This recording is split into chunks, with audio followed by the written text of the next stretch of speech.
عارف هم فرحانين على ايه اصلا؟ انا مش عارف فرحانين. انتوا بتحبوا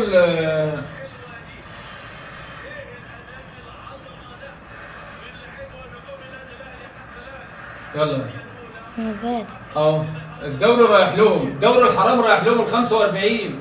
حسبي الله ونعم الوكيل فيهم. 45 الحرام ماشي لهم اهو في استاد القاهره. 45 اهوت الحرام، هم بيقبلوا كده وبيحبوا كده. وامين عمر ما طلعش امين، لان انت مستعجل ليه يا ابني امين؟ ما كان 2-0 طلعت الحارس بتاعهم ليه؟ شيكا ليه طلعته ليه؟ ما كده كده جمايلك بص انت شكلك مفتوح قوي، بتفضح نفسك قوي يا امين يا عمر وانت مش امين. ما كده كده لا هيفوز معروف، ده فايزين 2-0 وانت متطلع ليه ولا اصلا؟ كده كده فايزين. اهو والله العظيم اللي كان يفوز بالدوري قسما بالله بيراميدز، وقسما بالله اهو بيراميدز هو اللي كان يفوز بالدوري. والله العظيم هو احق واحد يفوز بالدوري. هل رابطه الانديه هتقف ويخصموا الثلاث نقط؟ هل حد هيتكلم ويقول لا ما ينفعش ومش عارف ايه والكلام ده كله؟ لا، الدوري دوري الاهلي والبلد بلد الاهلي وكل حاجه في البلد الاهلي.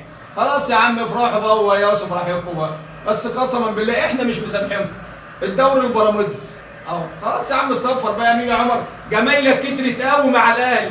ده فاركو اللي كان بيلاعب الزمالك، ده فاركو اللي كان بيلاعب بيراميدز وفاز عليه 3-1 يا راجل، ولا 3-2 يا راجل. حرام عليكم يا راجل، حرام عليكم. باين اول فضيحه وباين التمثيليه ومسرحيه، بس ان شاء الله بامر الله بامر الله عشان احنا مظلومين احنا وبيراميدز. قسما بالله زما هيروحوا زما هيرجعوا في كاس العالم للانديه. افرحوا بقى يا اخوه وتنططوا بقى، افرحوا يا راجل حرام عليكم. بس الزمالك برضه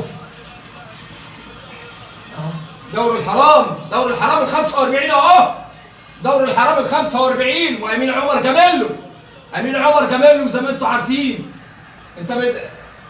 الدوري الحرام ماشي لهم اهو، الدوري الحرام اهو امين عمر جامل لهم زياده عن اللازم قوي. 2-0 يا عمر يا امين، وانت مش امين يا عمر يا امين. وكده كده الاهلي هيفوز وعارف اللي هيفوز. انت فاضح نفسك قوي ومبين نفسك قوي يا عمر يا امين. طب ليه يا عمر يا امين؟ ما انت عارف كده كده الاهلي هيفوز، بتطرد الولا عشان تاكد مليون المية الاهلي هيفوز. ما احنا عارفين اهو. فرحوا بالدوري الحرام اهو. ده فاركو اللي كان بيلعب قصاد الزمالك، ده فاركو اللي كان بيلعب قصاد اهو قصاد اللي كان يستحق الدوري السنه دي بيراميدز اللي فاز عليه 3-1 فاركو. ده الفاركو اللي كان بيلعبهم. انا عارف فرحانين عليه.